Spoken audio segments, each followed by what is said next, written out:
Hello everyone, welcome to my channel. As you can tell, this is going to be a plant channel, all about just care tips, what to look for, plants I like, plants I dislike, just stuff like that. So if you're interested, stay tuned. I'll be making more videos whenever I get the chance to. Just want to really thank you guys for tuning in. Um, I don't expect this channel to get like super big. Really, I'm just doing it for fun. So it means a lot that you guys tune in. So originally, my first video that I wanted to make a video about um, like a plant tour. I wanted to, show you guys around my place. I wanted to show you guys all the different types of plants I have. But that's not the case. Actually, I just saw right now that one of my favorite plants I have, my Rhaphidophora tetrasperma, or as people call it, mini monstera. I don't really like to call it just because it's not in the monstera family. So again, Rhaphidophora tetrasperma is getting root rot. And the reason why I know it's getting root rot is because of how the leaves look. So here's my Rhaphidophora. It's a really nice plant. It's got the fenestrated leaves. That's why they call it the mini monstera, because Monstera deliciosas have those fenestrations on the leaves. But if we look at this leaf right here, how it's turning yellow, and it has the brownings on the leaves right there, and like this leaf right up here has that brown edge on that as well. And the edge isn't crispy, The edge is brown, but it's really soft. And that's the difference between a plant that's being underwatered. The leaves will get brown, but they'll be really crispy, meaning that the plant is being underwatered and it needs more water. But if they're like this, that they're getting like brown, or sometimes they'll be black, but they're not crispy and they're really soft, that means that your plant is experiencing root rot. So today what I'm going to be doing is showing you guys how to repot one of your plants and fixing the problems. So stay tuned for more. So before I get into repotting this Rhaphidophora, I want just to tell you guys a little about the Rhaphidophora, the reason why I bought it, and the reason why I like it so much. So one of the main reasons why I like it, again, the fenestrations on the leaves, like this one right here, they look absolutely beautiful. I think it's really stands out when people come over and they see the plant. Automatically it draws their eyes to it because the leaves look so great. And another reason why I wanted to get this plant, because like a really common house plant that, I'm sure everybody has, or at least has seen it, the pothos. There's many different types of pothos, but the pothos are known for growing in vines and growing very, very fast. Well, Rhaphidophora also grows extremely fast. Like I've got a new leaf right here. This leaf right down in here just sprouted not too long ago and should be sprouting another one very shortly, unless that doesn't look too good. So yeah, that's why we're repotting it, right? Because we don't want this to get any more damage than it already is.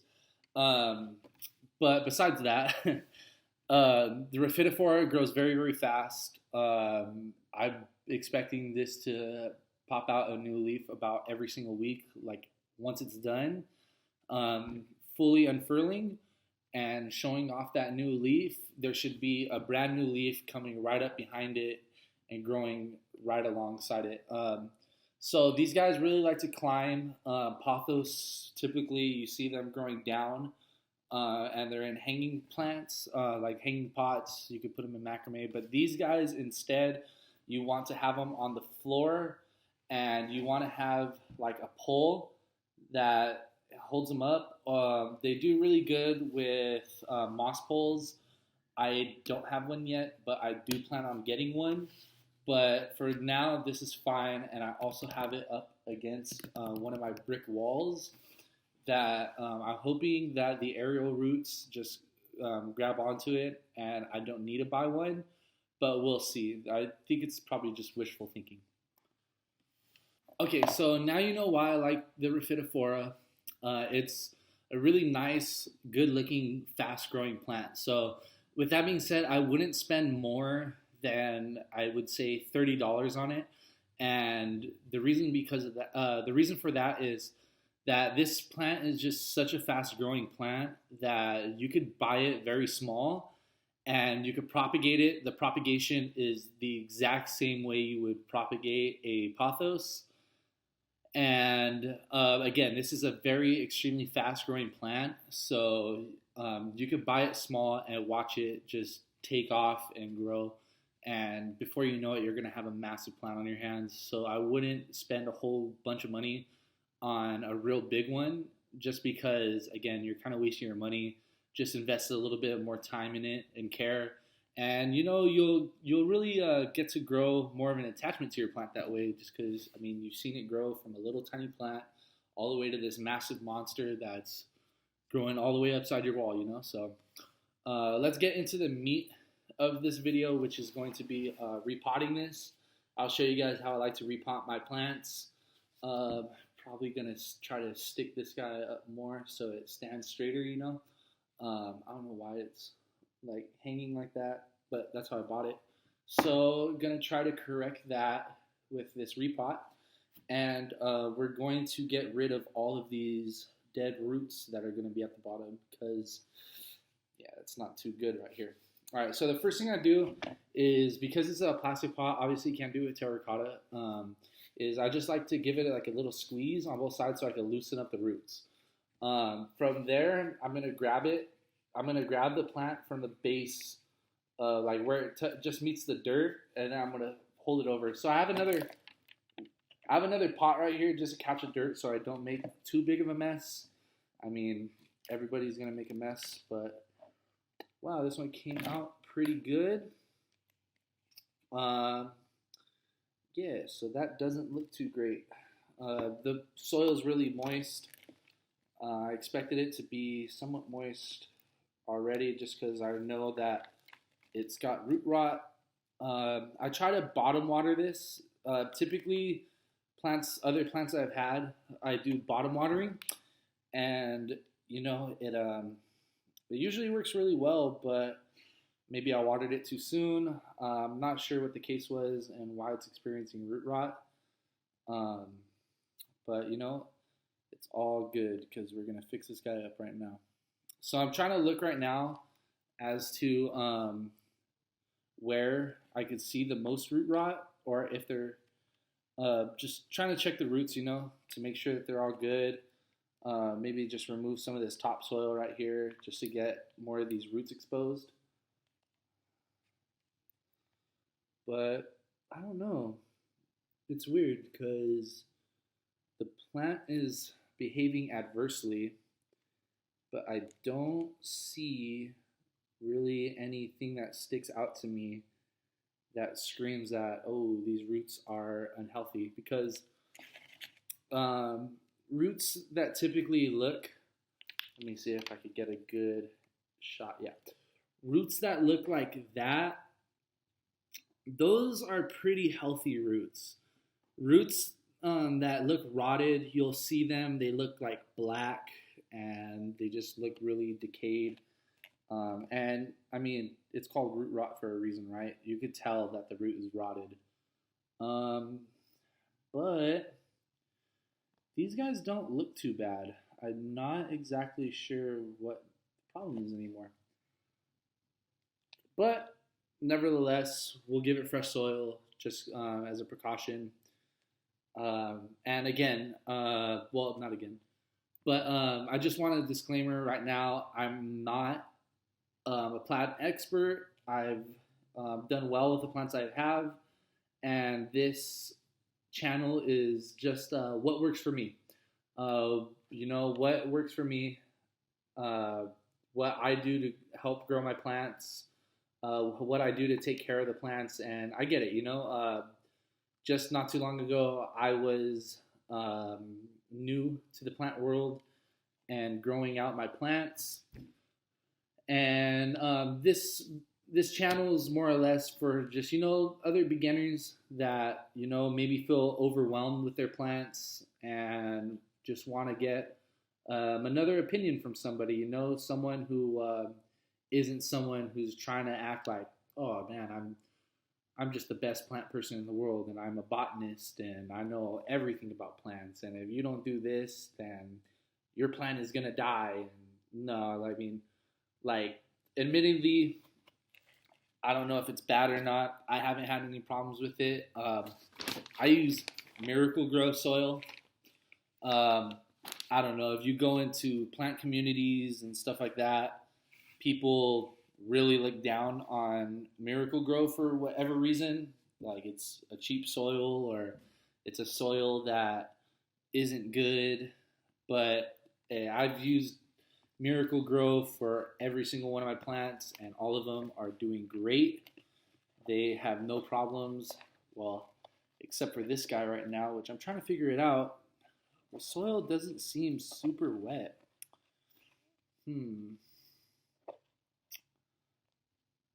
But like I said, we're just gonna give this guy new soil just because, yeah, I want to see if it changes. So I guess one of my other videos that I'll have coming up then is an update for y'all on how this guy is recovering.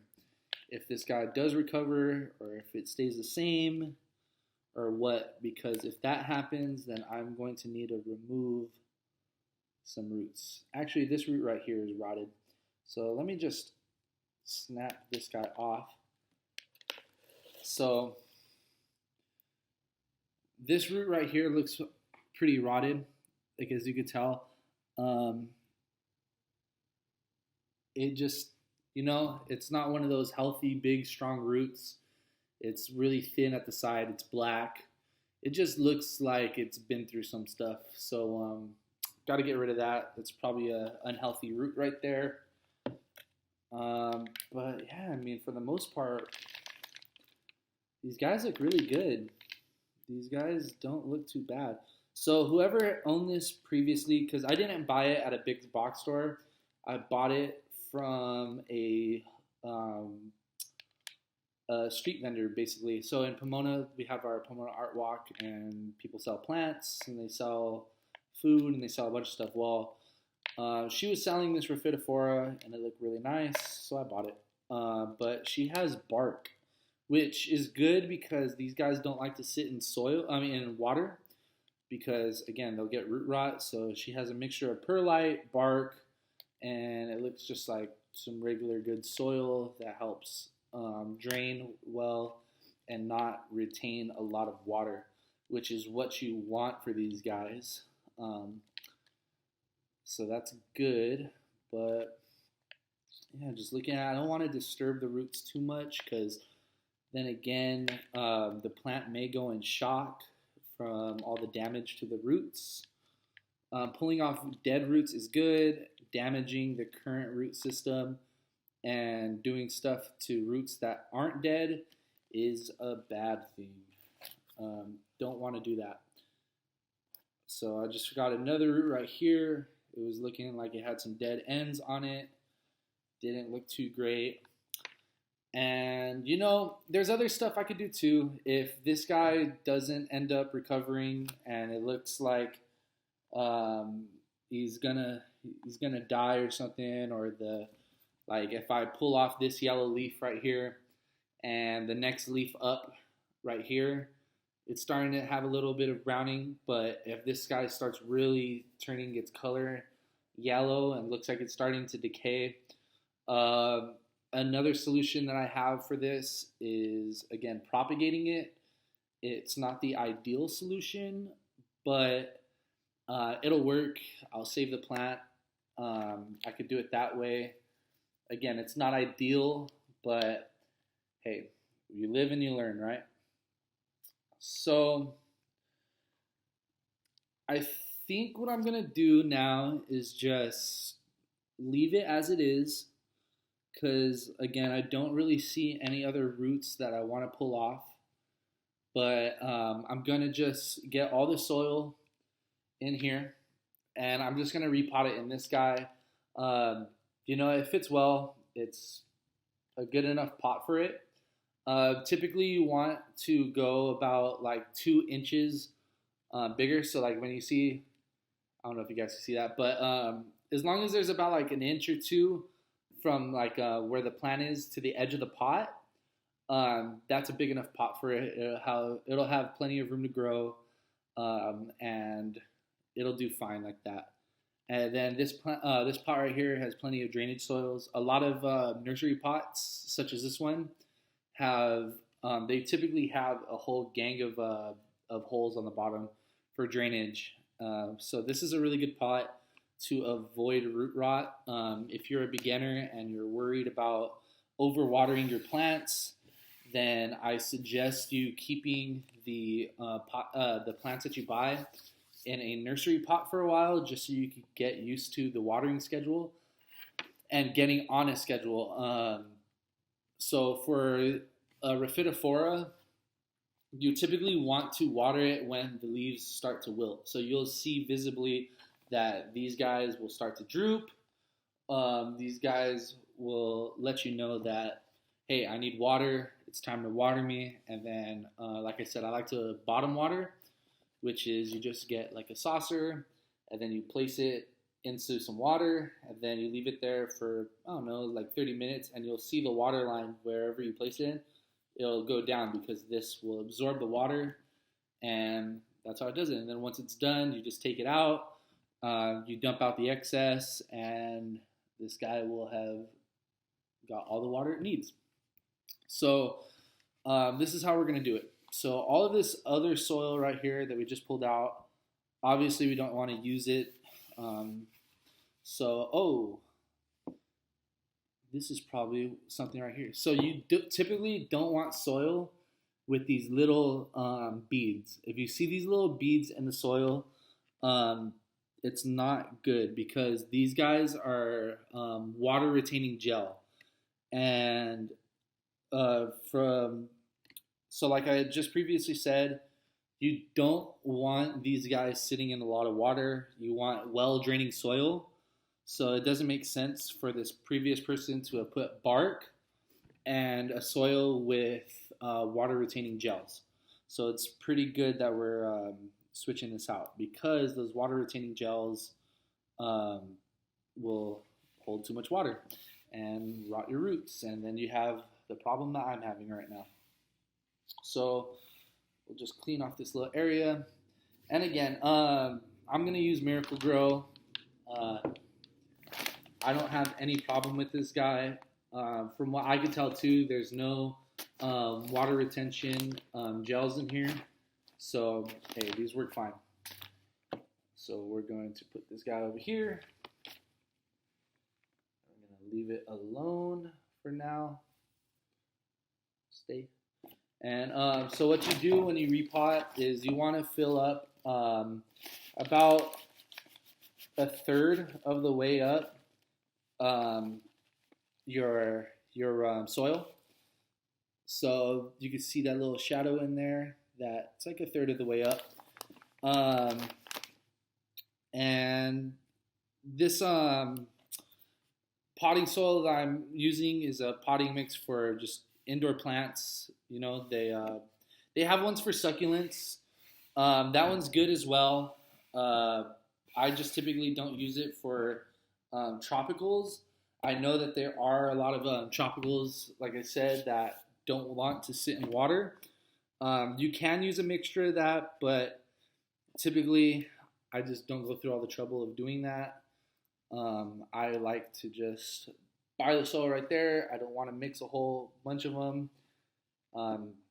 And then, bam. So when you repot it, you want the plant to sit about an inch below the top. You want to have a little bit of space between the top of the pot and the top layer of soil. Just a little bit of gap. So if you do water from the top, if you eventually do or want to, then it could you have space for that water to sit a little bit and then seep into the soil. So you want a little bit of a gap. So where I have it right here, it's a little bit too low. So I'm gonna need to fill it up with some more soil, but that will not be an issue. So, just put a little bit more.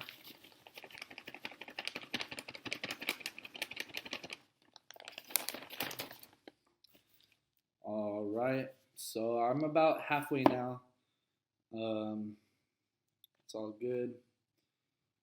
So we're gonna get this guy, and then you want to make sure that all your roots are good.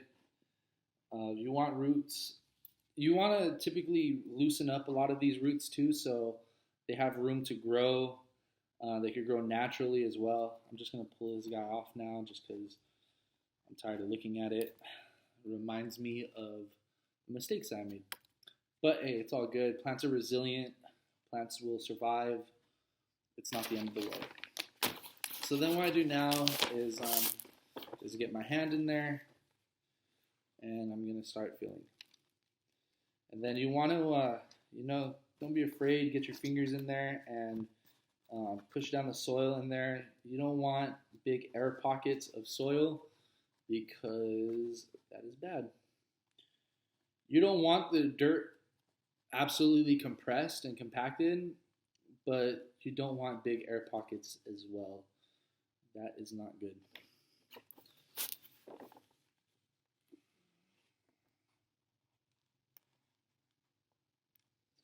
All right.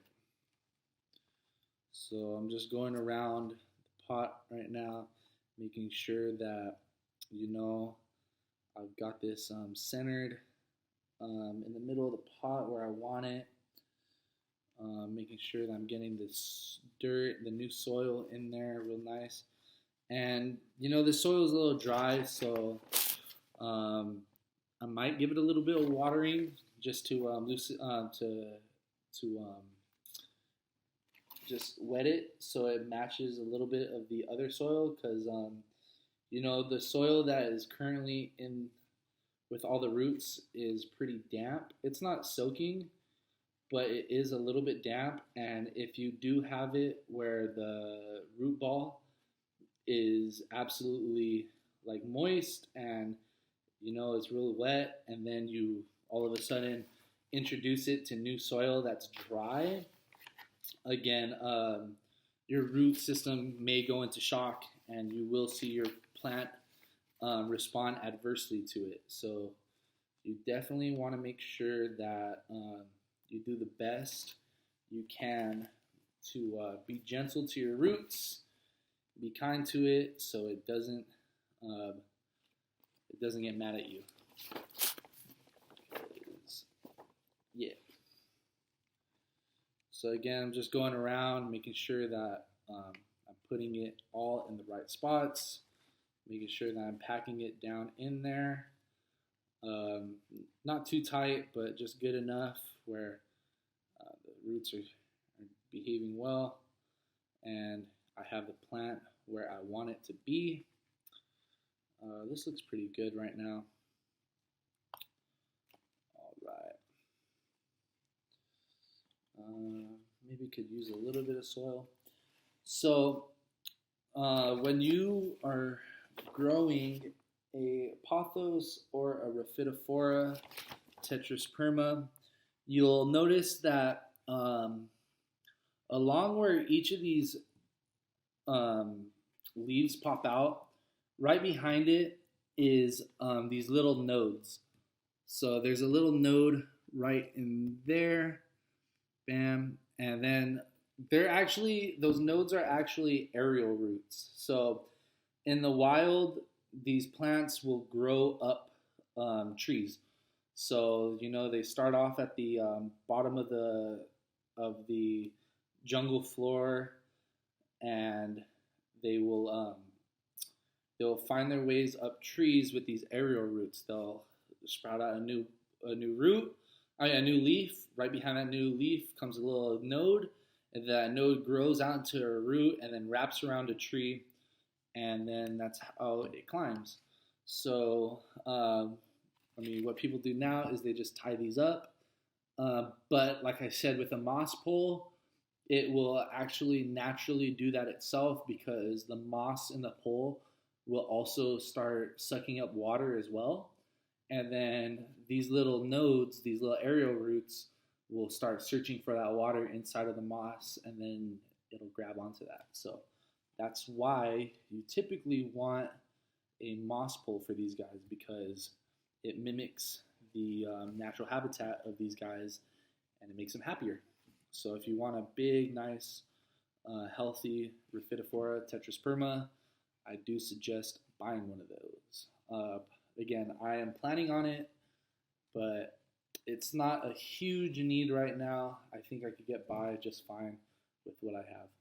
So I try to correct how it sits a little bit, but it leans a little bit. It's not a big deal. Again, I have it against a wall, so it could climb up it as well. And so I think this is fine.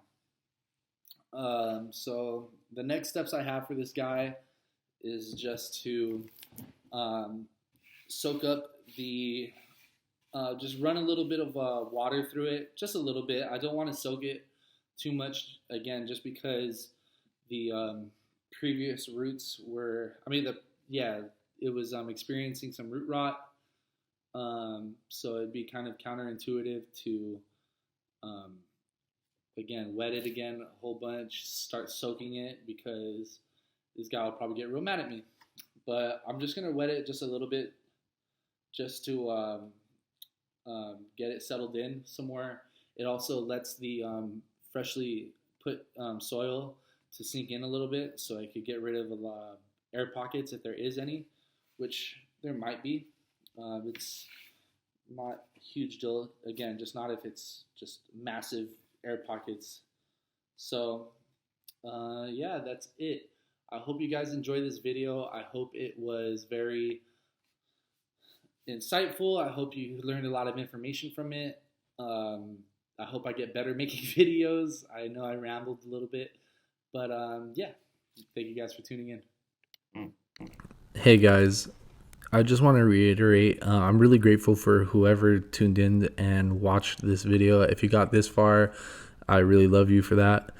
And I just need to end it by saying, the typical like, subscribe, hit the bell notification, all that good stuff. But no, for real though, if you know anybody who is into plants, likes plants, is looking to get a plant, please share this channel with them in this video.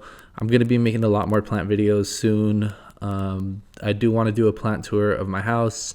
And I think the next video after that, I want to share tips about succulents. I'll eventually do one on calatheas. Those are some problem plants. But yeah, guys, thanks. Appreciate it.